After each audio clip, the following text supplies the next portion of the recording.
When you're ready for that first hire or that second hire or that third hire, if you have your company culture outlined and you know what you want that to look like, it helps you to fit those puzzle pieces together.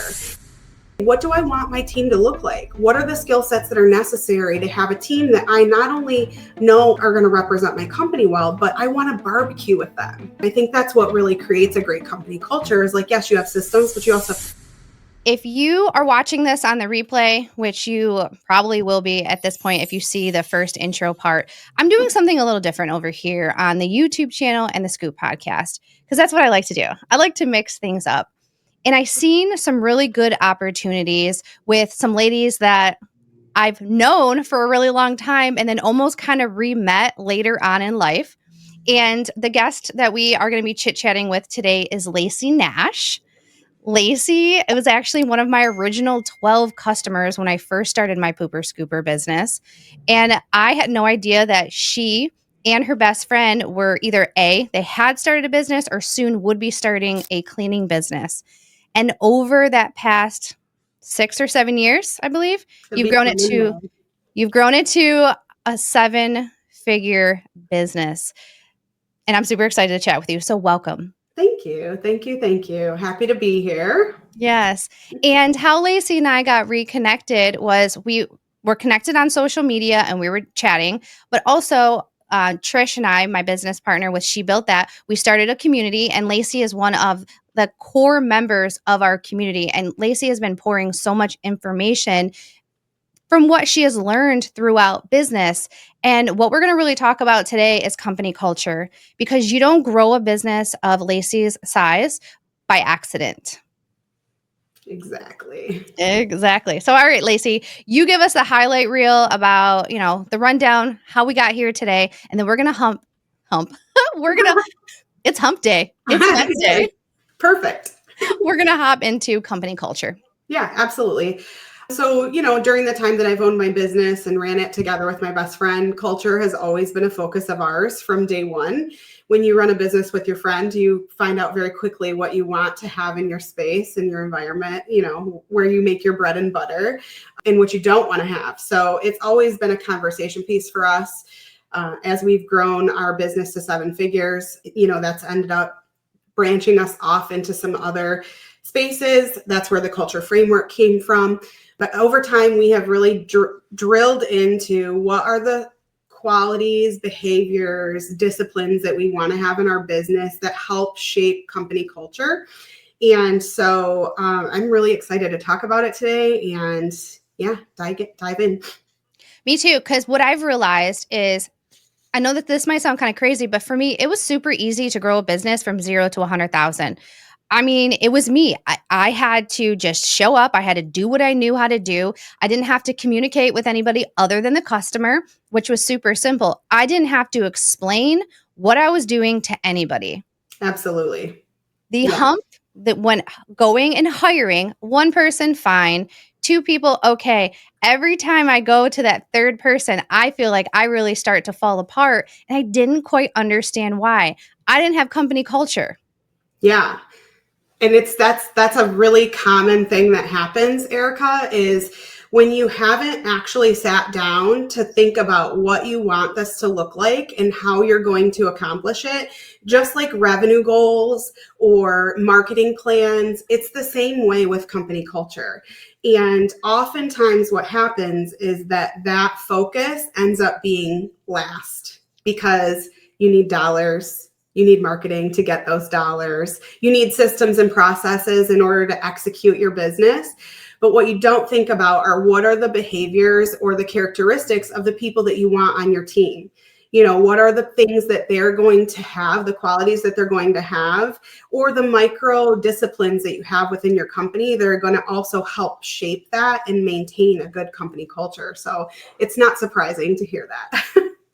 No, and goodness, I hope you can help me. I want you to save me today.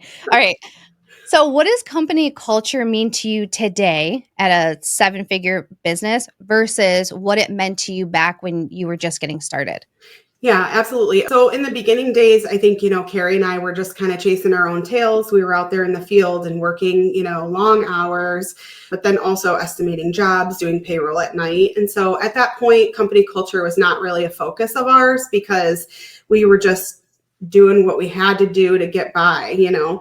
But you do figure out very quickly once you hire those first team members that there are things that you have to focus your efforts on in order to have a space where people enjoy coming, but also where they're going to go out into the field and represent your company well. And so, in the early days, company culture was not even a focus of ours, but over time, you do determine that, it's not necessarily something that you can just let happen by chance. You do have to have some sort of authority over what that looks like in your organization, and not so much what you want, how you want people to show up, but what are the management disciplines that allow space for people to show up and show up well for your company. So now it's just, it's something that we realize you can't leave it up to chance. And in the early days, we did that because we weren't really focused on what do we want this to look like. And so over the years, we figured out, okay, this is what we want it to look like. And this is how we're going to get there. And I think ideally, people think about what kind of culture they want to have, but they don't think about what are the things that I have to do in order to get there. And that's where the breakdown happens a lot. If somebody is like, I don't understand like what company culture is, what is company culture? Yeah, that's a great question. Company culture is the heart of your business. It's the heart of your mission and your vision, right? So you can put out a mission and a vision all you want, but if your team is not bought into that, if they have terrible attitudes or they feel negatively about their roles within your company, if on Sunday night they're sitting there thinking, oh my gosh, tomorrow's Monday, I don't want to do it, then you have a culture, you have fissures in the company culture, right? You want your people to be excited about coming to work and feel rewarded in their effort, whether that be financially or emotionally. And so, in order to do that, there are just certain things that you put in place that help shape that. So, yeah. That is so important to think about. It's the heart. It's the heart of your company. Because so many people focus, we got the vision statement, we got our core rules, or, but people don't even remember what those are. Yeah. Yeah, because culture says, okay, we have this system and it's great. But culture says, not only do we have this system and it's great, but we all believe in it. And so because of that, we value it. Right. And so we can have systems all day long, but if when your team is out there, you don't have great company culture, they're going to say, I'm going to do what I want anyways. It's no big deal. Why is this a priority? Right. But when you have great company culture, they look at that and they say, I believe in Carrie and Lacy, who own Clean Squad, and I believe in the system. I believe in the mission and vision that we're doing. And I believe that my contribution means something more than just making sure that I check this box. And so that really changes what's happening on a holistic level. It's not just with those tiny things, it's all of it. I imagine this isn't something that we really should wait until we have a team.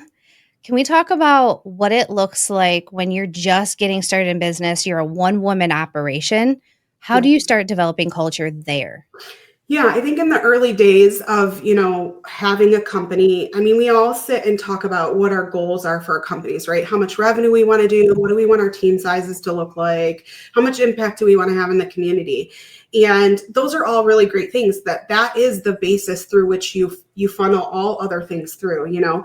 But part of that conversation or that goal setting should be, what do you want the company culture to look like? And I think we focus so much on other things that we negate. We neglect that part of it. And I think that is really a critical component, because when you're ready for that first hire or that second hire or that third hire, if you have your company culture outlined and you know what you want that to look like, it helps you to fit those puzzle pieces together. It helps you to look at the candidates that are coming in your door and you can say, this person is a great culture fit, right? So at Clean Squad, we hire for integrity and we train for skill. And we always have done that. And the reason why is because those employees who have integrity and they, are really great culture fits, we can teach them how to clean all day long. Because when things don't go the way that they're supposed to, or they make mistakes, they're going to own up to it. And they're going to say, you know what, tomorrow's a better day. How can I do better? Right. So that's the problem that I see with a lot of early starting companies, though, is that they're so, you got fuel, your foot's on the gas pedal and you're trying to grow this business, but you haven't actually sat down and thought, okay, what do I want my team to look like? What are the skill sets that are necessary to have a team that I not only know are going to represent my company well, but I want to barbecue with them? Because if you don't think about the barbecuing aspect, if you don't think about, and the reason I say that is like, it's just the way that we can think about it, conceptualize spending time with these people, because that is what you're doing. You're going to spend time with them, whether it be virtually, in a meeting, at a Christmas party, whatever that looks like, but also your clients are spending time with them. So what do you want your clients to spend time with, right? Because they're the ones out there spending time with your clients. So if I don't want to barbecue with you, I probably don't want you barbecuing with my clients. So what does that look like? What are the skill sets, qualities? Are they positive? Do they have drive and determination? And so you start thinking about that in the very early days, because then when it's time, when you have to hit the gas pedal on hiring, you already know exactly what you need to do in order to get those candidates. Okay. This is so good. So when I'm thinking about this, I'm thinking about, the one woman operation, they're just getting started, they're sitting down and they're trying to figure all this out. How important is it to look inward? I know so much personal development has happened being an entrepreneur. Yeah. If you don't have good integrity as a business owner, if you're not showing up, if you're not taking accountability, you're already starting to start the culture off poorly. Absolutely. And I do think that there's a lot to be said about building up your leadership ability as your company grows. But you do absolutely have to have that mindset of like, the leader that I am now is not the leader that's going to get me to a 7-figure company. It's just not. And I think, when you're building your company culture, you should be thinking about, what does this look like when I'm 2, 5, or 10x, right? And that's the thing is like, when in the very early days, it might be fine for you to jump in the car with somebody who works for you that you're in the field with and have a conversation around the behaviors that you want to see in your company. But when you're 10x the size, that doesn't work. And so what does that look like when you're 10x the size, right? What does it look like now? And what skill sets and behaviors and, routines, disciplines do you have now that you're going to outgrow? And so I think, that's basically it. Like, you just have to start looking at that and thinking about, how do you develop yourself as a leader? What skill sets do you have that are really good? What skill sets complement that? What do you want your team to have? You really have to look at every role within your organization and think about like, okay, this person might be super disciplined, so they might be better in an office role. This person might not be. Does this office role need discipline? Yes, more than likely, right? Or are they not super creative and they can just follow a checklist? They might be better to scoop, right? Or they might be better to clean because they just need to do the job, So what does each role look like? What are the skill sets necessary for them to be successful in that? And then that really helps you to have a baseline for you to go from when you're hiring for those roles. Where would you say, as you were starting to hire, can you tell us, like, what did your first hire look like? And I think that's really important, because I think that's where a lot of people are scared. They're so afraid for that first hire. Yeah.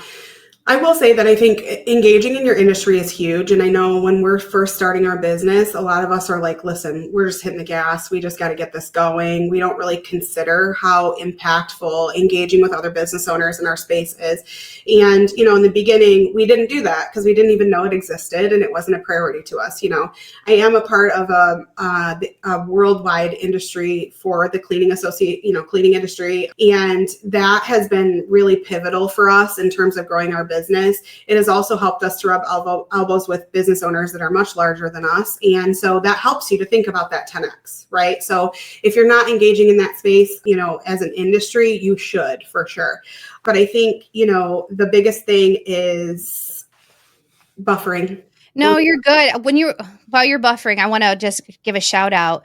When I was at an event over the week or last week, there was a woman named Libby, and she was all in her orange, looking super fabulous. Yeah. And so I was like, I need to talk to her. And so, just chit chatting. And I went and followed her on social, and I said, Lacy's following her, so they know each other. So there was a connection. So Yeah. I was able to utilize my network, make a connection with Libby, and then I took a picture of me and Libby, sent it to you, and I've come to find out that you and Libby you guys do a coffee chat together, like big players in the cleaning space. And I'm just like, this is crazy. I love this. Yeah. And, that's the thing is, being able to network with other people in your space is huge. I just think that when you're in the weeds with growing your business, it's very difficult to think about what does that look like when you're larger, and what are the things that you need to do in order to get there, and what are the things that you need to be focusing on when you're smaller, So, yeah. It is, and being able to like see past all the work that you have to do and the paperwork, when you start getting around other people that are like, yeah, I've been there, done that. This is what is possible. It's like, okay, I came back super excited and super inspired, put my head down and started working. And now I'm not so scared to go to that 500,000 and then go to 1 million, because it's like, okay, I have people in my corner now. If I have a question about company culture, because I didn't really understand it too much, I know who to ask. Yeah. And Absolutely. it doesn't have to be these massive parties, and you don't have to spend all this money. I realized just having a what is it, a company meeting every Friday. I bring donuts and coffee, which I believe you recommended that to me. Yeah. That's been huge. That's been huge for us. Yeah. And that's what culture really is like, especially as you scale your business, in the early days. What happens is business owners, they think about culture and they think about pizza parties. And I'm sorry, but that's not it. You can have a pizza party with a team that is so burnt out and Corporate so America. disconnected. Corporate America does that. Yeah. And how many times do we talk about that? And the reason we talk about that is because, I'm sorry, but like when we're in the weeds with this, that is not going to make anything better. But what does make things better are leaders that are engaged, are leaders that are accountable, right? Are leaders that really hear what you have to say.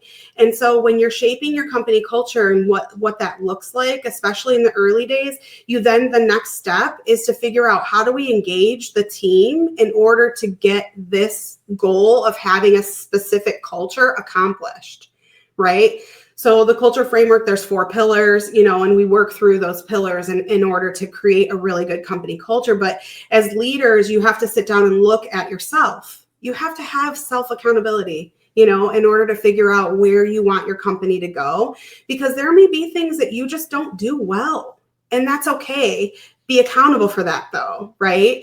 And I think accountability for your team is huge. It goes so far, because when they recognize that you also are not perfect, you make mistakes, you don't always have all the answers, they can get behind that, because that's real, right? And I think pre-COVID, we had a management culture that was just like, I'm supposed to have all the answers and I'm supposed to know what's going on. And, I can never make mistakes. But I think once society went through COVID, we looked at it and we said, coming out of this, if you're not a strong leader, you're going to struggle, because your team was looking at you in COVID going, what is happening next? My entire income is in your hands, but also as owners, we were looking at it going, yeah, it is. And I don't know what the answer is. We didn't have a choice because we had never been through that before, right?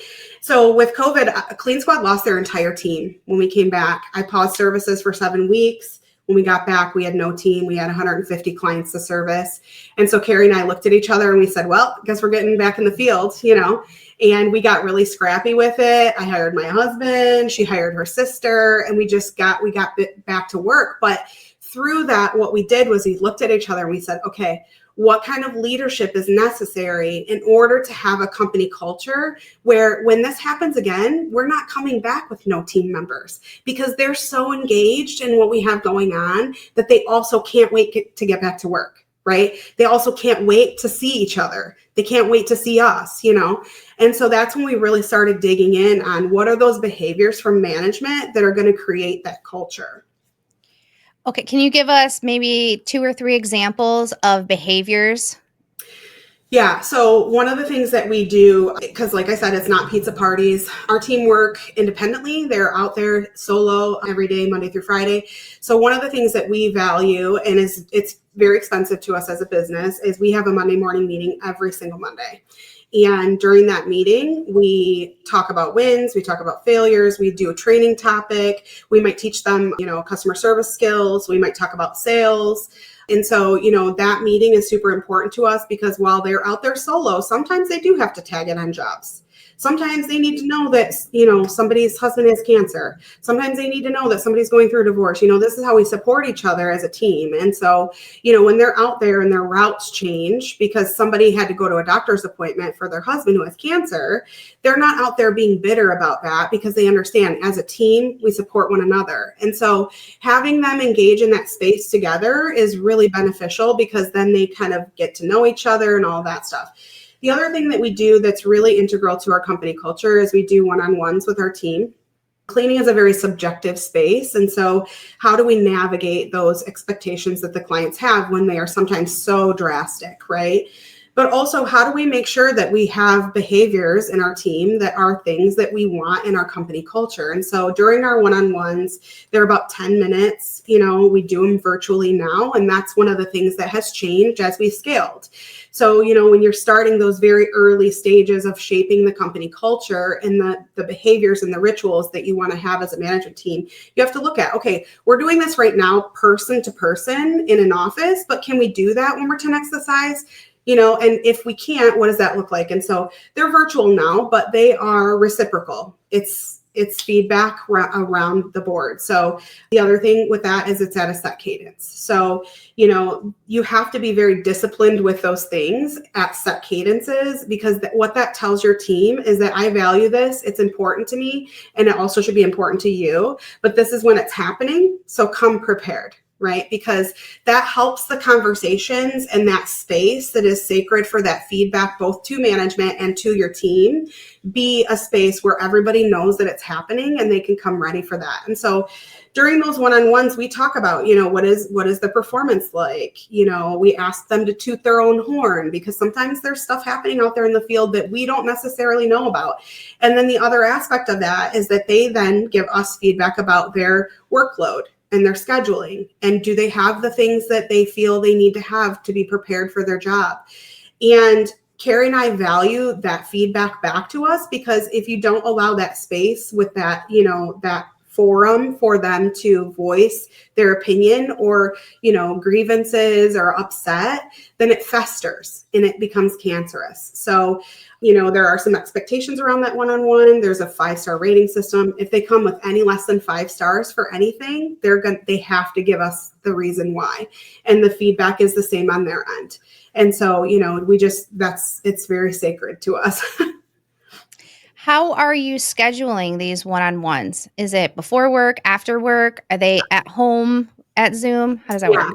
So our team works on commission. So, the time in between houses that they have or before or after their route, it's commission. So, they do clock into it. Obviously, we have to meet labor laws and stuff like that. But essentially, we just schedule them on a specific day of the week. And at any point, they just huddle into us via Slack. We have our 10-minute conversation. It's virtual, all the forms are virtual. And then we document it in their file. So they can dip into that at any point during the day when it works best for them. And the good thing about that is that, I might be in a better headspace when my route is starting versus when it's finishing, And so we allow them the opportunity to choose that because I'm fine. As long as you're fine, I'm fine, so. That's cool. For some reason, like when I'm thinking about it, I'm like, it's something so serious and it has to be all planned out and everything needs to be perfect. And you're like, hey, today's the day. You pick whatever time. And I feel like that is also part of the culture. Yeah, absolutely. Our team, since they work on commission, we do not have a hard start time for them. They are allowed to start their first house anytime between 8 and 9 a.m. If it's 9:01, you'll hear from us. But if it's between 8 and 8:01 and 9 o'clock, it's fine as long as you're clocked into your first house. which allows them the freedom to get their kids to school or, get their kid to school and then get ready or whatever that looks like. And so the one-on-one situation is very similar to that. They just dip in when they're ready for it. But I think having that set cadence, because we meet with them every other week. So having that set cadence of this day is your one-on-one day allows for all parties to come to that conversation ready to have any conversation that needs to happen. There's nothing worse than having to never speak to an employee on your team, and then you have to have a disciplinary conversation or give them negative feedback, right? Because they're not willing or able to receive that if they never hear from you otherwise. And so I think that's the good part about having that reciprocal feedback during those one-on-ones is sometimes the conversation is super easy, right? It's, hey, you're doing a great job. Keep doing what you're doing. Toot your own horn. Awesome. Didn't know that happened. Congratulations. Might be bought a new car or whatever. But when you have those conversations and you have them often, when you have to have that conversation where the message is not necessarily amazing, both for them or for you to have to deliver, it just makes it much easier. And especially when they have the opportunity to also deliver those not nice messages to you regarding maybe their workload. Right? So when you have that reciprocal feedback all the time, it just makes those conversations where you do have to have disciplinary or, feedback that a client gave that you have to deliver, it makes it so much less massive and detrimental, to their day. Because let's be real, we're humans. Cleaning is subjective. So are they going to get feedback from clients? Yes. Is it all valid and legit? Not necessarily, but some of it is. So how do we get that and lessen the impact so that we can just keep it moving? And I love that you do it every other week. So it's not like, oh, it's been 3 months. I'm nervous about this. It's whatever. Like we do it every other week. Exactly. And that's the thing is, I think after COVID, we started really drilling into the behaviors that management needed to have. And what we realized is that communication is a two-way street. And everybody says that, but what does that mean? What it means is that I can communicate a message to you all day long. You may hear it, but are you actually receiving it? And whether you're actually receiving it or not depends on what is your attitude for the day? How's your mood? Did you get a flat tire on the way to work? You know what I mean? So if I have to deliver feedback to you and I know that you got a flat tire on the way to work, I'm not going to say, well, we must have this one-on-one right now. Are you going to be able to receive anything I'm saying to you? Of course not. So, okay, take a breather. Clean your route if you want to, and we'll talk about it later. Or maybe as the leader, I just decide, you know what? This is not a huge deal today for me to address this. Let's just talk about it in 2 weeks. But when you have that set cadence, both parties are able to come to that conversation knowing that if something's bothering me, I'm going to see you in 14 days. So, I can decide, like, is it really that important? Do I want to sleep on it? What do you say to the person that's like, I'm just so busy. I don't have time for this. Yeah. So that's the thing about company culture is it is literally management discipline. That's what shapes it. It's management discipline. You have to look at the behaviors you have to look at the things that you want to execute within the four walls of your organization. And you have to decide what of these things are a priority to us. And if that is a hinge point to the culture that you want to have, you must prioritize it. You have to, because if you don't prioritize it as the leader, your team is also not going to prioritize it. So yeah, we allow them to dip in whenever they want to. That works for us because we're here 8 to 5, but it might not work for all companies. So what does work for you? Figure out how you can create a structure or a system or a, discipline that your team can funnel into. Maybe it's only Monday through Wednesday, Thursday, Friday, you can't do it, right? So you just have to sit down and say, okay, this is the behavior that I want to have. This is how important it is for me to value this. And how can I fit this into my schedule in a way that I can be successful first? Because I can't ask my team to be successful with it if I'm also not. Okay. If somebody's listening, which we do have people listening, and there's some questions in the chat, which I'll read those a little bit later. But say the person's listening, they're like, okay, I'm going to do this. We're going to get this set up. How do I do it? Yeah. So First of all, I can help you, obviously. The culture framework is a system. It is, a bunch of modules that help you to understand where do you want your culture to start and how do you build that. It's 4 pillars. You have to lead yourself first. You have to engage with your team, right? You have to align with structure. And then you develop leaders and momentum, right? So that's exactly the 4 pillars that create the culture framework. But I think it's just really basically sitting down and saying like, okay, what do I want this to look like? What kind of team do I want to have? What are the necessary skills that they have to have? Soft skills, right? Do they have to be personable? Because in my field, they absolutely have to be personable. In your field, you might be okay with somebody who's a little rough around the edges, right? So I don't know. I don't know what that looks like. Just depends on what role you're putting them into. And so you look at all of those things and then you decide, okay, how am I going to track this candidate? And then once I have them, what are the micro systems, micro disciplines that I'm going to have in my company to make sure that we stay on pace with that? Because like I said earlier, we hire for integrity, train for skill. So obviously skill is a component that we're going to talk about during one-on-ones, right? Because we have to. That's the job we're doing. But we also are going to talk about, hey, you're a little bit negative today, or every time you come to a meeting, you don't have anything positive to say. What's going on in your world? Positivity is a core value around here. Or for us, communication is a core value. And so I would much rather you over communicate with me than under communicate and don't tell me anything, right? So our one-on-ones are filtered around that. We talk about those things all the time because that's what we value. So. And your employee's personality type, right? Yes. As well? Yep. Okay. Yep. Because that's going to allow you. Go ahead. It's through our hiring process. They all take a personality test. It does allow us to have coaching questions for them, interview questions. We can compare them to other team members. So that's really great too, for sure.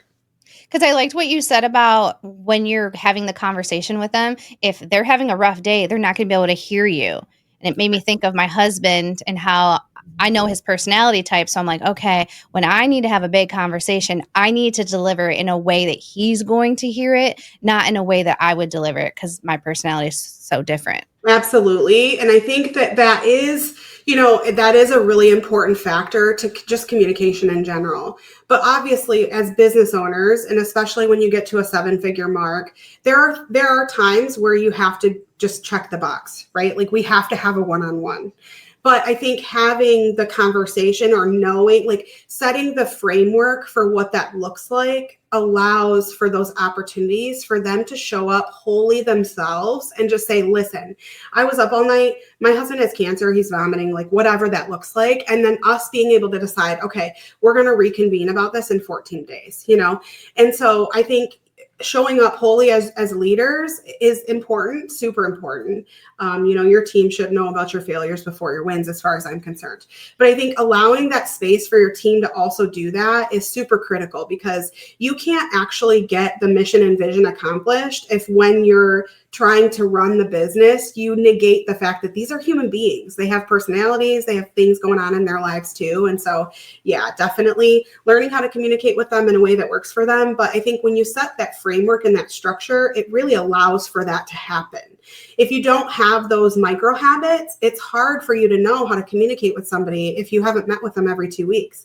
If it's every 3 months, like you said, I don't know anything about this person. Yeah, you don't even know them. They're a stranger. Yeah. Oh, man, it's so good. Okay, so we have 2 comments. First, we're going to start with Justin Brock. Can you see this message right here on our screen? Yeah. Okay. It says, this is hitting home. Just hired my first scooper, and he did his first day. He's trustworthy. So the thing is, he is lacking on can be taught. The messaging and gate check photos were lacking. Yeah, absolutely. And I think that's too what it boils down to is, when you have really good core values, when you have things established within your company that you want your candidates to check the box on, for us, it's being coachable. That's a huge factor because here's the thing. Everybody knows that amazing baseball player that's on the team that has a terrible attitude, it doesn't matter how good they are. Because when they fall short, you're not going to be able to tell them anyways. So where are we actually going with that, right? And so when you really look at the candidates on your team and you drill into like what kind of behaviors you want them to have, you have to determine like, am I okay with somebody who has 20 years of experience on my team? Or do I want people to have no experience? Because for me, I would rather teach somebody to clean all day long as they have a good coachable attitude. Because when you miss something or you're having an off day, I can say, hey, something's going on. You okay? And they're going to say, oh my gosh, I had a terrible day. And I know, and I did bad and whatever, and then you can have an actual factual conversation around it instead of walking around on eggshells and not knowing how they're going to receive it, So yeah, definitely. I agree with that. Yeah, like, don't tell me I've been cleaning a house for 35 years. Yep. Before you were born. Yep, exactly. Okay. Lewis, I believe it's Lewis. Love seeing women running businesses. My spouse and I are watching. Thank you. Yeah. Thank you. Thank you. This is so good. All right. Where do we leave off on the questions? I always start to like squirrely all around. I'm like, I think that comment kind of leads into one of the questions, actually. Number 6. Yeah, go for it. So it's where do you see most small business owners, especially female entrepreneurs, getting stuck when they are trying to grow or lead a team? And I think that this is a great question because as females and women-owned business owners, I think we often come with a lot of, we're nurturing by nature. That's how we are as human beings, right? We're mothers, we're wives, right? So I think, a lot of times we bring that with us, and I will never advocate for not doing so because I believe that as a leader, you should show up wholly yourself. And that's why I say admit failures before wins, right? Because that's just real. And I think that creating really solid connections with your teams requires you to show up as the leader that you are and as the person that you are. And so I think sometimes as women-owned businesses or leaders, we think that we have to shrink parts of ourselves in order to be successful in our spaces. And I think that is absolutely opposite of what is true. I think that we need to lean into those things and acknowledge where we have strengths and where we have weaknesses and hone those, because even though we're not men, that doesn't mean that we're less than. It just means that we're different. And so the way that we look at those things, at situations, we have very much so a culture that is built on people, and we lean into that. And as business owners, that is a skill set where we are really strong in. Because just like with your kids, you might know, oh, so-and-so is having a bad day. It's the same way with your team members. And so to negate that, I feel like is definitely not something that would benefit us. And so we do also, I think, bring in people pleasing, and, there's a lot of other things that we bring as women in the business space. And so, lean on your male counterparts, but also your other female-owned business owners that you have in your space, because you're going to be able to glean information from them and knowledge and inspiration that you otherwise don't have. So, did you ever have mom guilt? Oh gosh, yes. So I've been the breadwinner in my household for many, many years. And luckily, my husband he's a great dad. And so he was hands-on with my kids. But for many years, I would have to, late nights and long days. But I think though, we lean into that in my household. I have 3 girls. And so I absolutely lean into that. And my goal is to teach them what work ethic is. It's to teach them the value of your word, right? Because if money, things, offices, cars, all of that aside, if you don't have strong work ethic and you don't have your word, then you have nothing as far as I'm concerned. And so in our household, that has absolutely been something. They have watched Carrie and I, as strong women, build this business from the ground up and feed them and house them and clothe them. And so we lean into that a lot. My youngest daughter had a bracelet making business this summer. She was out on the curb for weeks in the summer, building bracelets and stuff. So I think it's, mom guilt is there, but at the same time, you have to look at that and lean into, okay, what does that look like for my family? What lessons am I teaching them? I love that where you said lean into your family, and they're able to see how you're navigating this business and how you're growing. And it's important for them to see all of that because I think the people closest to you are sometimes the most challenging because they know what you were doing before and they know what you're doing now. And so they're like, is it a thing? Is it not a thing? They're not really sure, whereas other people are seeing you do it and they're like, that's a thing, So it is interesting. I think communication with your family is huge, hey, this is where Clean Squat's going this year. This is what we're doing, And I think sharing those things, because to them, especially to the kids, it's a paycheck. They don't know, they don't even know about that. They just know they have food on the counter and they're playing Little League, So I think sharing those things, when I've done other podcasts, my adult children have been able to see them online and they're like, oh my gosh. And it's like, yeah, it's a thing, guys. Like we're doing things, And I think sharing that often with your family is important too, because they need to be able to celebrate your wins as well.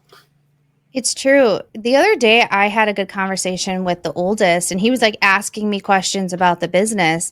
And he was like, that's awesome. Like, that's really cool. I'm happy to hear it. And that was really, it was almost emotional for me and almost validating, because for so many years, it was because I had a pooper scooper business. The kids weren't super happy about it because of the last name. Yeah. It's not fun. The kids did definitely get teased. And then there were some outside forces that also made fun of me, that would put that into their mind, Yeah. that I was less than because I was starting a pooper scooper business. But over the years, they've been able to see the ups and the downs, and they're almost like, I'm proud of you. You're doing it. And it was just like, oh, Yeah. finally, Yeah. I feel like they're proud of me. Yeah. And I think too, like, just acknowledging that business is, I always joke, like, I'm not the smartest person in the room. I'm just a little bit more crazy than the average Joe.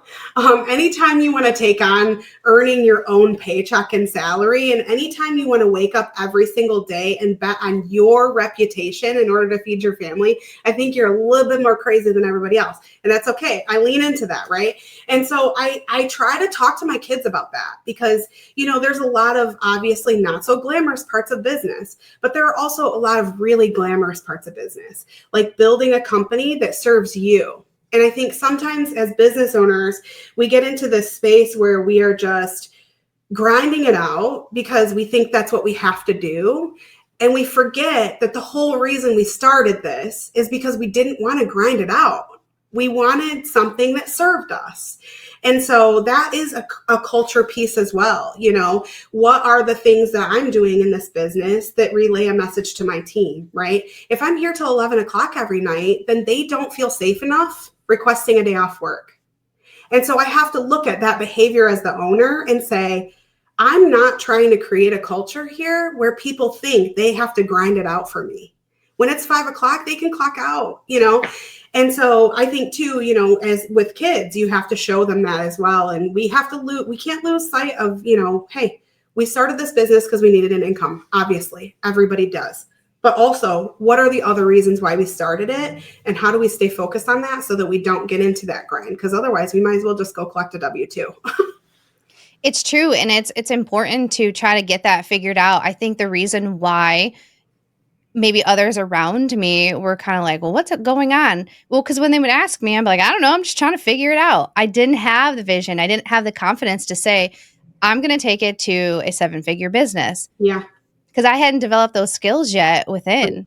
Yeah. So my question to you is, like, as a leader at the level you are, what traits and habits have you developed to get you to the 7-figure mark? Yeah, that's great. In the early days, like I said, we were grinding it out. So we didn't have a lot of that stuff. And I think once you sit down to really decide what do you want your culture to look like, you also have to sit down and decide, how are we going to get there? And as a leader, how am I going to get that accomplished? And I think a lot of it has to do with accountability and consistency as a leader. And I think too, as we're grinding it out, we lose track of why we started the business, like I said. And so you have to really start digging into what are the behaviors and disciplines as a leader that are going to help me show up for the company in that way.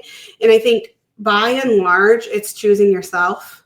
And we oftentimes don't do that because we have people relying on us to feed their families.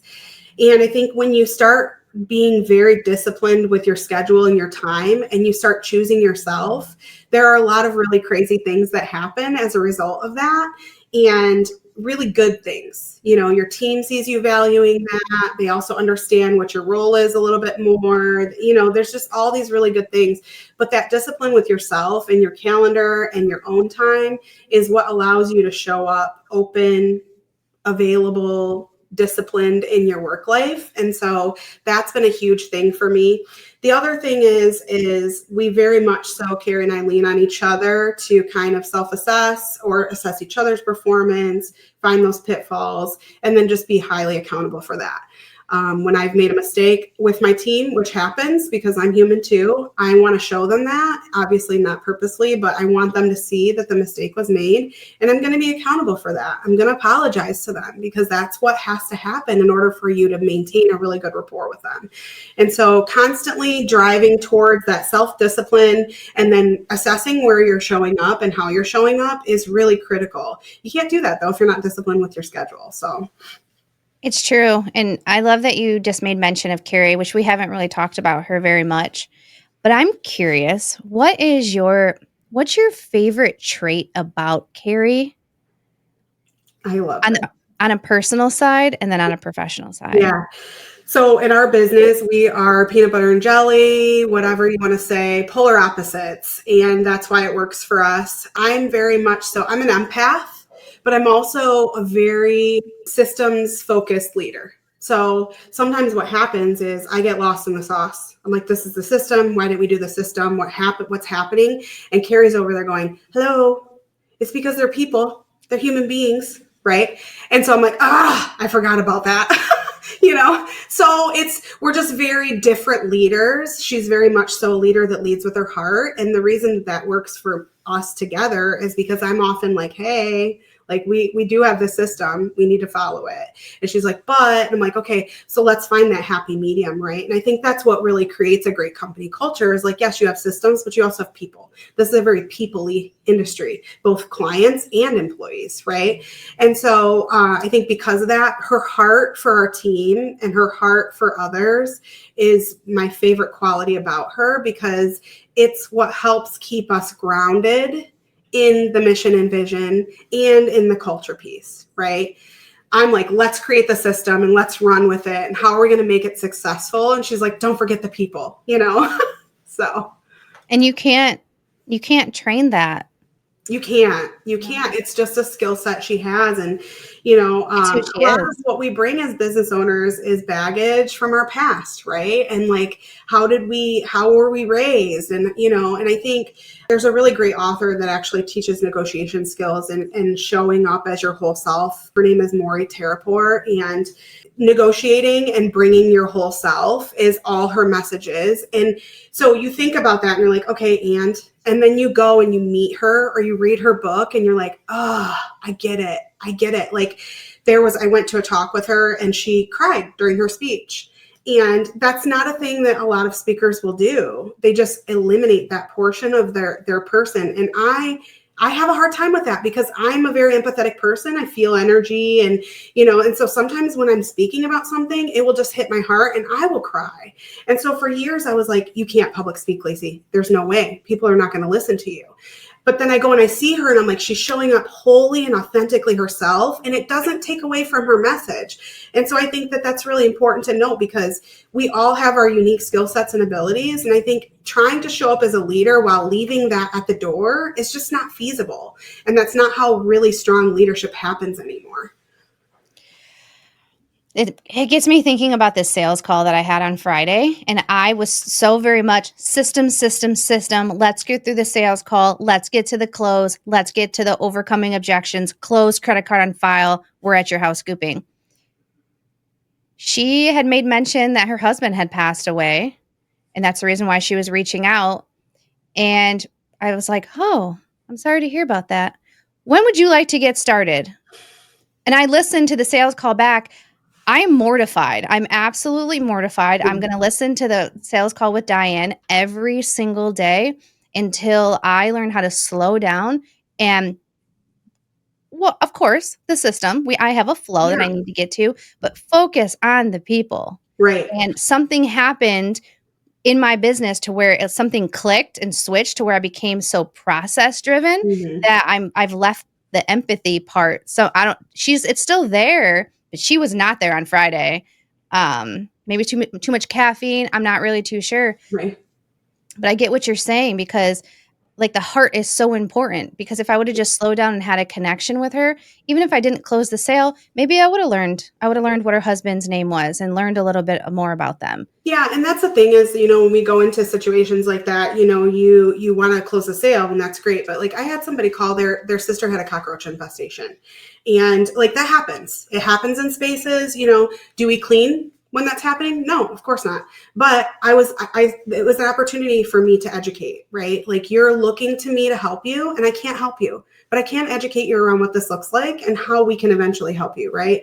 She went out and Google and left me a review, and that's great. But like, the bottom line is this: the culture says we educate, right? The culture says we communicate. And so regardless of whether I got that business or not was irrelevant to me, because in that situation, I was serving my client in whatever way they needed to be served.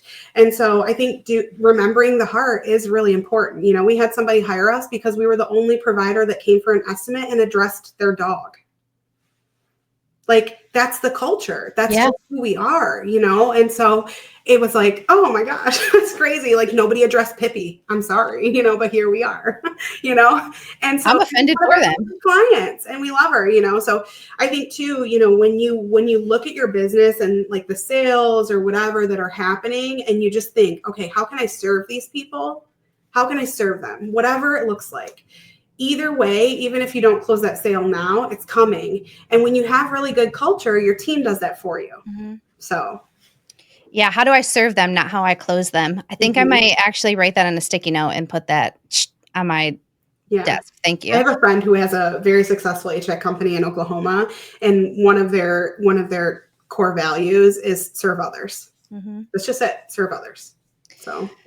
Now you're pouring into a lot of people with being a leader and being a mom, all of that.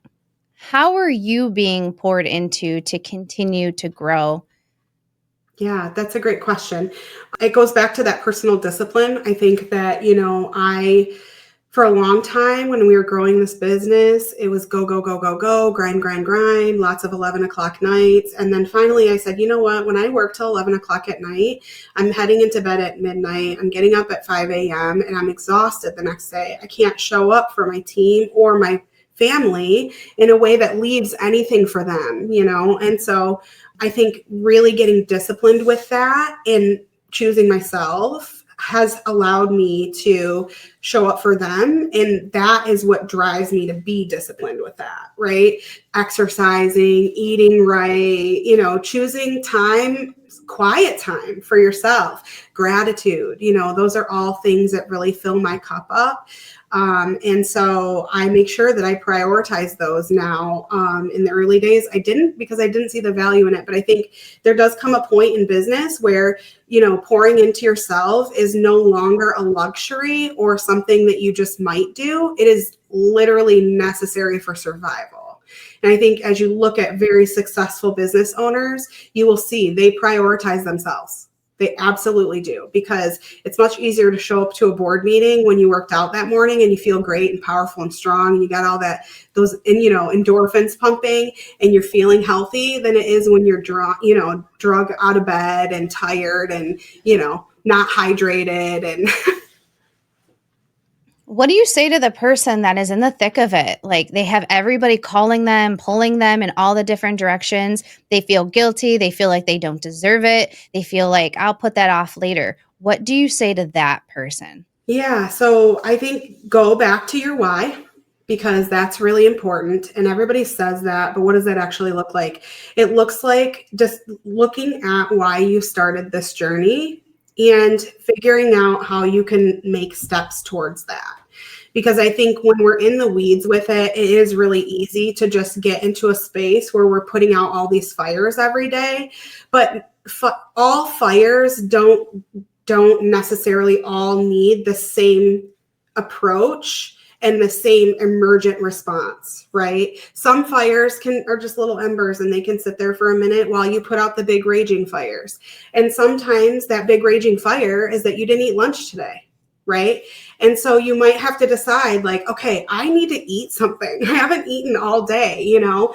And so I think just looking at it from that view and that lens, you know, we as business owners, we have a lot of irons in the fire and a lot of people that are demanding our attention. And our friend Trish, one time she had somebody who wanted to pitch her and she said, go ahead and meet me for a run. You know, if you're going to come pitch me, I'm not already doing business with you. You don't necessarily, there's no time demand that you're afforded. So if you want to pitch me, come into my space, you know.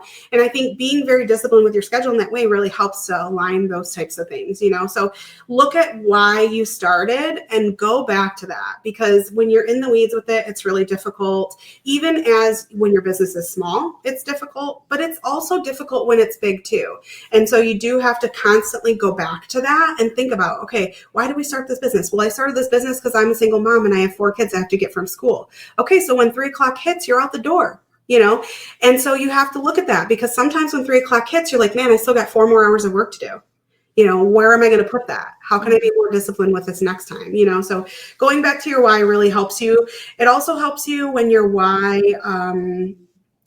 is very personal, because sometimes we start things, you know, we start things because we need an income, right? And that's very personal, but then that's where it stops. And then our why turns into, well, I want to do this for my kids, or I want to do this so I can, you know, start a homeless shelter, or I want to do this because, and that's all great. But when you're in the weeds with something, your why needs to be personal, because that homeless shelter, that's not a priority right now when you're literally drowning.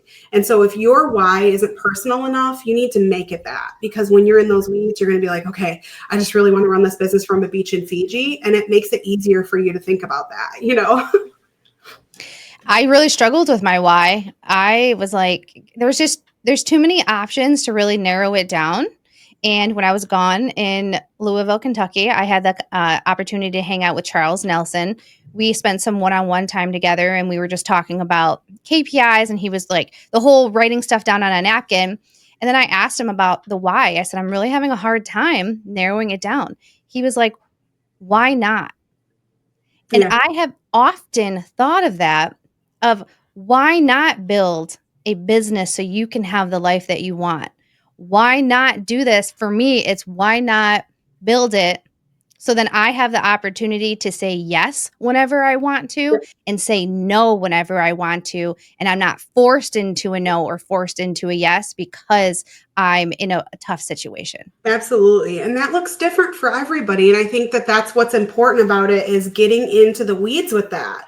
What does it look like? I want to be able to go to the grocery store and never have to question when my kids want to put stuff in the cart. Right. And that's such a basic thing. But like, let's be real, groceries are expensive. And how much money do you have to make in order for your 3 kids to be able to do that? I don't know what that looks like for you. Or I want to be able to buy a house with property because I don't want to see my neighbors. Right. And what does that look like? It could look different for everybody. I want to run my business from a beach in Fiji if I want to for 30 days. Right. And what does that look like? Or I want to be able to help somebody when they need their car breaks down, or, you know what I'm saying? Like, it's different for every person. And I think really just deciding what that looks like for your life and building your business around that is going to just create that space where you can take care of yourself. You can take care of others. You're rewarded. You feel like it's valuable, you know, and creating that environment for your team that can do that as well. You know, sitting them down and saying, what are your goals? What do you want to accomplish in life? You know, and understanding what those are for them and helping them achieve those. That's super important too. Focusing on the people. Yeah. I love it. What are you super proud of this year?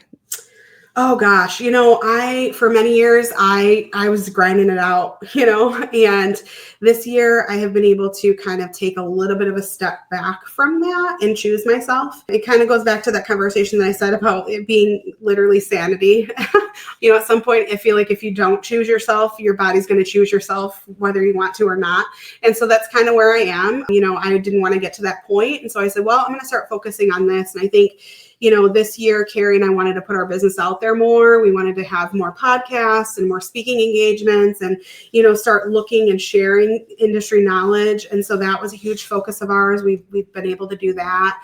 And I think getting to a point to where the business is working for me has been a focus of mine for a while. But this year, I feel like we were really able to kind of execute that. And so that's something I'm super proud of, because that allows me to go for 10 more years, you know?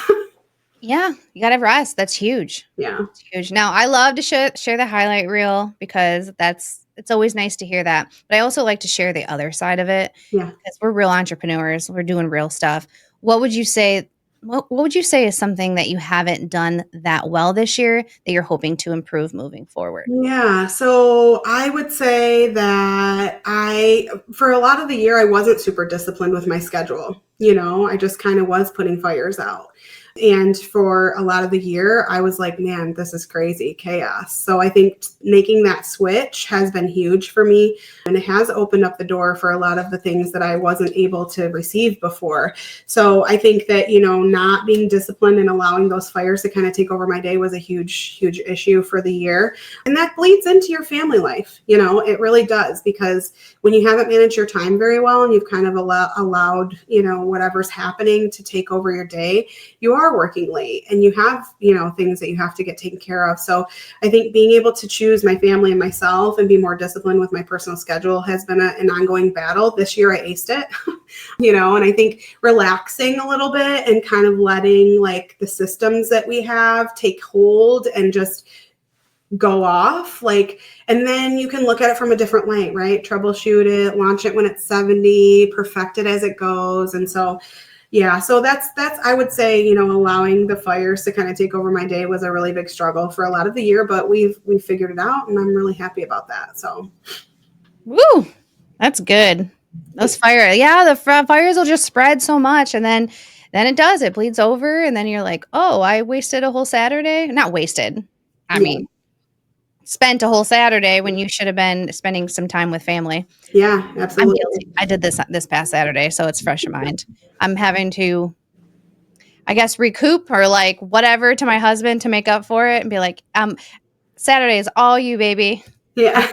After I book think club. it's hard to, I have ADHD. I don't mind talking about it, but so sometimes you get into this mode and you're like, I'm ready. I'm doing it. I'm focusing. I'm hyper focusing on this. I'm going to get it done. And then next thing you know, you look and it's like 7 o'clock. You haven't eaten, you're just like, oh my gosh, So I think too, looking into that superpower, it's a superpower as far as I'm concerned, but you do have to kind of harness that and figure out how you can manage it throughout the day. Otherwise it just eats your day up. It does. It does.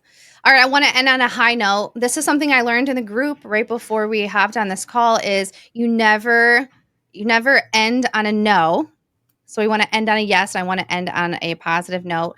So to kind of package all of this up and put a pretty little bow on top of it, what you have to say, like some, I don't know, key takeaways that you want somebody that's listening to take away from this chat. Yeah, I think business it's the wild, wild west out here. There's a lot going on. There's a lot of things that demand your attention. And I think, sometimes the hardest thing is just to keep putting your foot in one foot in front of the other. You just have to be disciplined with your schedule and just keep at it. Keep at it every day. Do one little thing that moves the needle, and not to be confused with putting out fires, because they're different, right? And so if you're out there in the weeds and you're struggling, you just need to look and say, okay, what's going to move the needle today? And sometimes that means choosing yourself, right? Sometimes it means I need to eat lunch. Sometimes it means I need to make that call I didn't want to make, or I give that feedback I didn't want to give. But I think just looking at that and picking, like if you're in the weeds, just pick the next best thing. Pick the next thing that is going to help move the needle, because really it's just about being consistent. That's what it all boils down to. Carrie and I started our business $2,000 from the ground up, and that's how we got to 7 figures, is just every day being consistent. And so I think if you're in the weeds, do that. Do the next most consistent thing. Consistency really is key. And thinking, and it's so cliche to like think about it, but it's like if you just do the things that you said you were going to do, your life, your business, everything would be so much better. Absolutely. Yeah, just be consistent. All right, well, cool. I truly appreciate you sharing all of this information. I know that people that were tuning in, they got some good, valuable information. And anybody that's going to watch the playback, it's going to be a banger. My question is, if somebody's listening and they want to follow up with you, they want to ask you some questions, where can they find you? Yeah, LinkedIn, Lacie Nash. You can find me out there. We have Clean Squad page, also my personal page. You can find me at Lacie, Lacie, at culture-framework.com, or Lacie at clean-squad.com. Either one of those. Social media, you can find us all over. You can Google my name, you'll find me. So yeah, anywhere. There's lots of places. Sweet. And if you want to hang out with us over in the She Built That community, I will include a link down below. And we're hanging out in there. You can send us messages. We're hanging out in the thread, giving as much valuable real life information as we can. Absolutely. We appreciate you guys, and we will see you next time. Bye.